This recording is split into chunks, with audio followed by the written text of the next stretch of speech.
ಪ್ರಜಾಸತ್ತಾತ್ಮಕ ಗಣರಾಜ್ಯವನ್ನಾಗಿ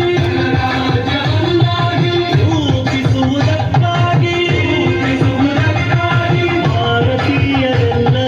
ಭಾರತೀಯರೆಲ್ಲರಿಗೂ ಸಾಮಾಜಿಕ ಆರ್ಥಿಕ ಮತ್ತು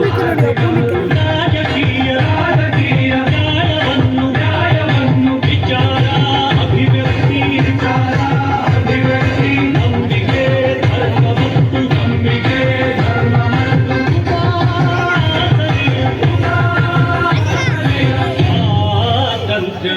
ಸ್ವಾತಂತ್ರ್ಯವನ್ನು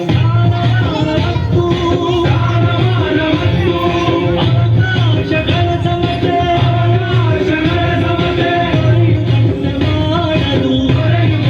ಮಾಡಲು ವ್ಯಕ್ತಿ ಗೌರವ ದೇಶದ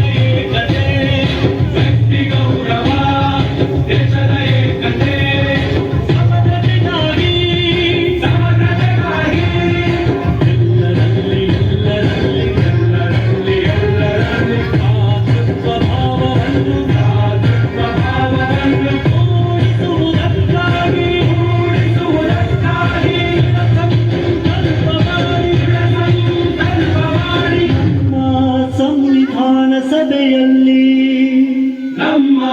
ಸಂವಿಧಾನ ಸಭೆಯಲ್ಲಿ 1949 ನವೆಂಬರ್ ತಿಂಗಳ 26 ದಿನ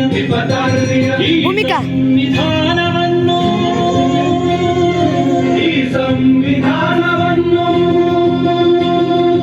ನಮಗೆ ನಾವೇ ಅರ್ಪಿಸಿಕೊಂಡು ಅಂಗೀಕರಿಸಿ ಶಾಸನವಾಗಿ ವಿಧಿಸಿಕೊಂಡು